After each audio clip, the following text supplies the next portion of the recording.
guys, welcome back to my channel. Today we are doing a little vlog. We're doing part 1 and part 2. Part 1 is going to be a 20-minute or less book declutter, like speed version. So I'm just going to go through really quickly. We're going to declutter as many books as possible, and then the second part, I'm actually going to get to travel a little bit the weekend of my birthday, and we're going to stop by multiple free little libraries and drop off the books that I'm decluttering.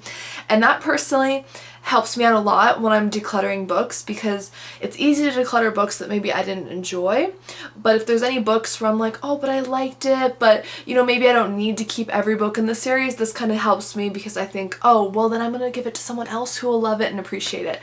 So that is this plan. I hope you guys enjoy this little vlog. Let's start with the declutter. So starting with this stack here, these are actually books I still need to talk about in my January-February reading wrap-up. So I will link that above. It will be up before this video because my birthday is in March, but I am going to go through these because there's a couple I know I'm going to declutter. So here are the ones so far that I have. So Last Pen Standing, I liked this, we'll keep. But Her Perfect Life, I didn't love this. I will keep it long enough just to film the video, but I am going to declutter this. So that will be declutter 1. The Family Upstairs by Lisa Jewell. I did really enjoy this, but it's not like an all-time favorite thriller, so I think I can go ahead and pass this along. Case of the Blues by Karina Moss, absolutely keeping. Same with Death by Darjeeling. This was a great start to the Tea Shop Mystery Series. This is actually the first book of the month book that I'm actually decluttering. I loved all 4. You'll see them on my shelf later, but this is the 5th one I got, and I actually ended up DNFing it. I'll link the thriller vlog above if you want more thoughts on it, but I didn't love The Resort. It just was very sluggish. I just didn't really care for it. Okay, so we're already 3 books lighter. I don't know why they're all thrillers. I think we will find some other ones to declutter, but let's hop into some shelves. This middle shelf here is one you guys can see behind me when I'm filming, and we're probably not going to be decluttering a lot here because these are some of my all-time favorite cozies. So yeah, I'm just gonna run through these really quickly. I love Get Away with Murder. Amazing. Against the Current. Not decluttering. I love the Noodle Shop Mysteries series. I'm also gonna go ahead and pass on The Ghost and the Dead Deb.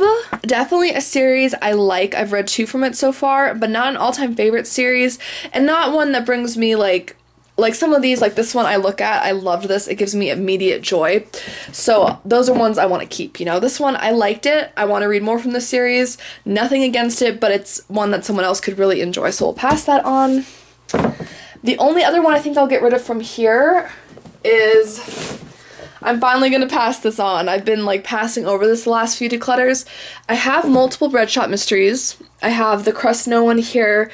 I know I have Murder You'll Regret here. Actually, should I get rid of one of these? You know, we're gonna get rid of 2. We're gonna be aggressive, guys.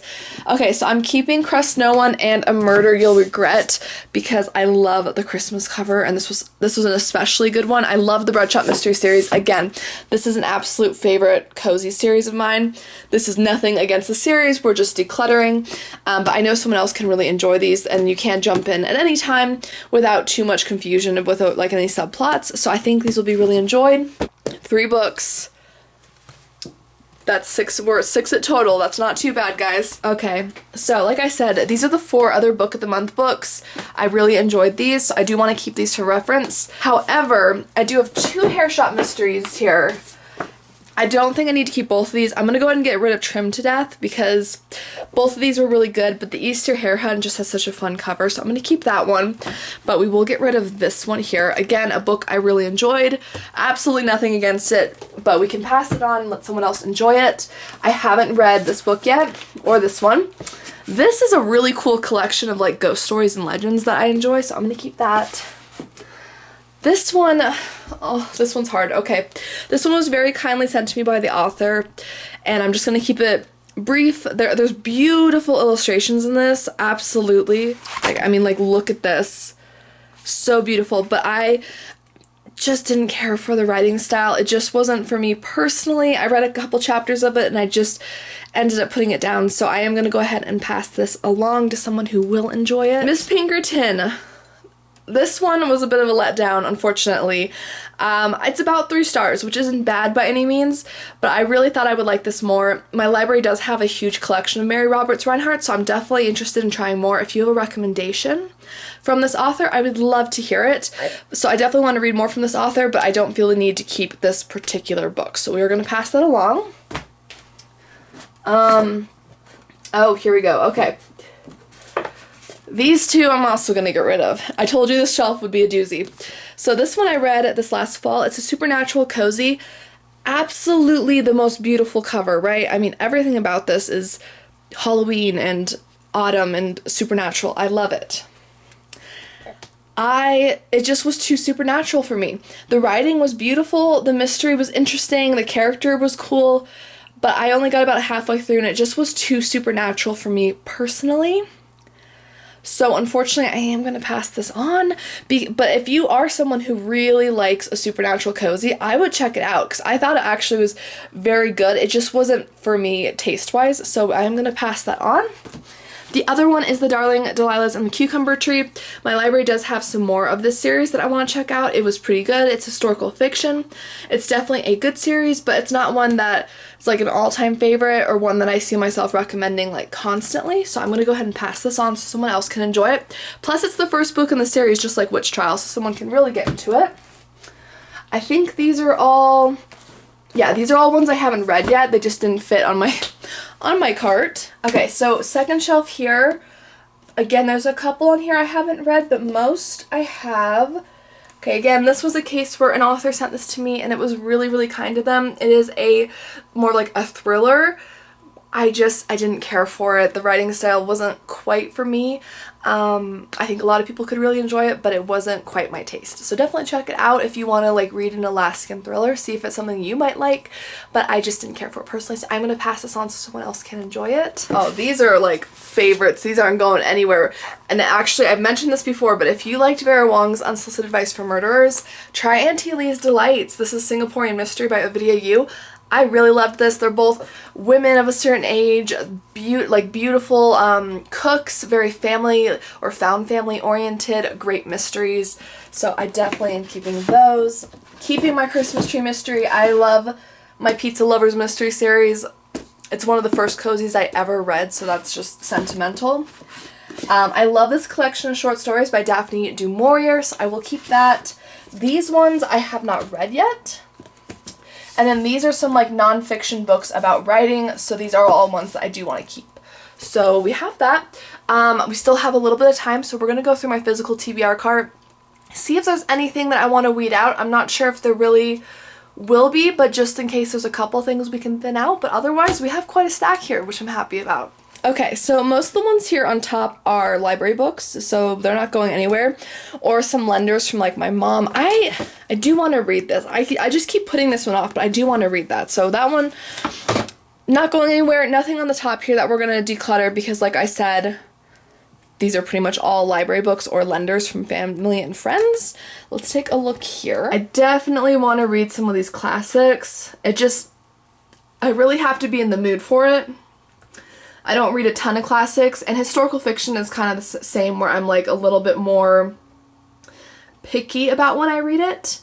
So that one is definitely a little bit there, but I think all of these, this one's like a survival story that my dad gifted me that he was done with. We have an Agatha Christie like kind of retelling like or continuation of the Hercule Poirot by a different author. This is a thriller that I'm kind of curious. Some of you warned me there's a lot of spoilers because the murders in this are based off of some classic murder mystery like Agatha Christie and stuff like that. So I'm kind of scared to read this now. So I'm like, I need to read, I guess, all of the ones here on the back if I want no spoilers. So I at least need to read the Agatha Christie on here. Not sure about these other authors. I haven't heard of them. Let me know if any of these are like must-reads. Let me know, but I still want to read that, and I'm going to finally read Emma by Jane Austen this year, I promise. Like, if I don't get to it this year, I will declutter it. That's my promise, because it's getting a little crazy. Okay, so I have a couple books over here that are, like, religious, and they're all ones that I do plan on keeping, so I'm not going to go through those. Here we have mostly, I would say, like some classics, a couple memoirs. That's kind of random. I love Walt Whitman. My grandmother was actually really into his poetry and introduced me to it from a young age, so that's definitely a keeper. Little Woman's one of my all-time favorites. Now this one here by Daphne du Maurier, Frenchman's Creek. I did read it finally, and I liked it a lot, but I didn't love it. So I'm like, should I? But I also just absolutely love the way this book looks so much, which I know is a odd reason maybe to keep a book. But Wuthering Heights, I do really enjoy. I know there's a lot of interesting things in there, but Jane Eyre, I love that. Fairy tales, absolutely. Rebecca, not even a question. I still need to read Quicksand in passing. Anne Frank is absolutely one of those books that just hits you so hard. Absolutely. And then this is actually a memoir. I think I can get rid of this. You know, it was good. It was an enjoyable, I shouldn't say enjoyable because the topic itself is very, very serious. It's about a woman who was struggling with manic depression, or I think which is more commonly now called bipolar disorder. And it's actually quite interesting because she is a professor of psychiatry herself, and even she was going through it and not always sure what was happening and stuff, even though she had, you know, all this prior knowledge. So I think I can go ahead and pass this on. I did really enjoy reading this. It was a very interesting like look into her life. It was very straightforward, very beautifully written, but I think I can go ahead and pass that on. I love A Little Princess. That's not going anywhere. And this is a Peanuts collection, so that's absolutely a keeper. I think there's one more book over here I'm actually looking at. I think I'm going to go ahead and declutter this one, A Play of Piety by Margaret Fraser. I tried reading this once. I ended up stopping reading it, not because I wasn't enjoying it, but because this was later in the series, and I feel like it's one that I really need to go back and read the first book in. And basically, my library does have this whole series in it, so I think I'm going to go ahead and pass this on for now because it's going to take me such a while to get to this point in the series, and I might as well pass this on to someone else who might enjoy it. Okay, so the last one I was kind of deciding was this Frenchman's Creek. I am going to keep this for now at least. If I keep considering it when I'm decluttering in the future, that'll be my sign that maybe I should declutter it, but otherwise I'm really happy with the results for this. Let's see how many books we're decluttering. And again, I just want to say I am so grateful for any of the authors that did send me these books, or friends or family who got me some of these books for Christmas. Absolutely enjoyed so many of these books, but of course I only have so much physical space to keep books, and I am trying to kind of pare down my book collection and really keep ones that I know bring me a lot of joy. So I want to pass these on to people who can enjoy them more, especially when I know they're not books that I'm going to read again. Quite a few here. We have 1, 2, 3, 4, 5, 6, 7, 8, 9, 10, 11, 12, 13, 14. Wow, okay. For less than 20 minutes, I think I did that in under 20 minutes. I am super pleased with that, very excited. I'm so excited to be taking these in a couple of weeks on my birthday weekend to pass these to some little free libraries. If I see anything I really want to trade out, I might grab a new book or two, but for the most part, I'm just excited to be filling up these little free libraries with some of these books. Is the complete stack of books that I will be passing on to my free little libraries. I am very, very excited. I hope some people pick these up and really enjoy them. I know I have found some real treasures at little free libraries. I'm a big lover of them. Let me know if you use your little free libraries near you.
back from my little free library pickup. I hope you guys enjoyed that vlog. I am going to show you the 3 books that I grabbed for myself because while I was doing a declutter, I told myself if there was anything that I really saw that I wanted, I'd let myself grab it, and I did find 3. So the first one is actually going to be a reread for me because I so enjoyed this. It's actually The Guest List by Lucy Foley. And this is a very popular thriller. Basically, there's this wedding on a very remote island. It's very luxurious, and you're reading from different points of views, like the bridesmaid, the groom, the bride, etc. And it's just an amazing thriller. It's one of the first modern day thrillers I read that really got me into the genre. So I had to grab this. Okay, and the next one's actually a very popular book, I think from a couple of years ago. I think there was a movie that came out. It's called Where the Crawdads Sing by Delilah Owens. And this one takes place in Barkley Cove in North Carolina, and our main character is Kaya, and basically there's this murder, and she is the rumored marsh girl, and she lives out in the marshes. She takes care of herself. She's a little bit different, and the police immediately assume she did it just because of her, I guess, reputation or something like that. And so it's about that, and there's also 2 men who come into the town that somehow get involved in her life. So I believe this is a thriller or like a mystery. At once a murder mystery, a coming of age narrative. So I don't know if this will be quite my cup of tea, but I thought I'd give it a try. If worst case scenario, I'll put it back in a little free library, but I'm excited for that. And this last one's definitely a thriller. It's called Behind Closed Doors, a novel by B.A. Paris, The Perfect Marriage or the Perfect Lie. So this is supposed to be a really good psychological thriller. Basically, we have Jack and Grace, and they are like the couple that everyone knows, a couple like this. They're just so perfect. They're newlyweds, but they got it all together. They have the beautiful home. Grace is a homemaker. She's gorgeous. She can cook like nothing else. And Jack is like probably some successful career man, I'm guessing. But the strange thing is that Grace, despite being a homemaker, and it doesn't sound like they have kids yet, there's a lot of restrictions, it seems, on her life. Like, she can never meet out for coffee during the day, even though doesn't work like a traditional job. She can't, like, it doesn't seem like she eats a lot, even though she's making these delicious meals because she's so slim. She can't answer the phone sometimes, so it seems like Jack might be very restrictive. I don't know. So some kind of psychological thriller. I'm intrigued. Let me know if you've read any of these, and thank you guys for watching. If you enjoyed this little free library vlog, let me know. Maybe I will store up books and I could do it again later in the year or something like that. If I have enough to kind of do like a big burst like this, let me know. And thank you for watching. Don't forget to like and subscribe. I do post new videos in the mystery and thriller book genres every week on my channel, and I'd love if you hit subscribe and stick around. I'll see you guys soon. Bye!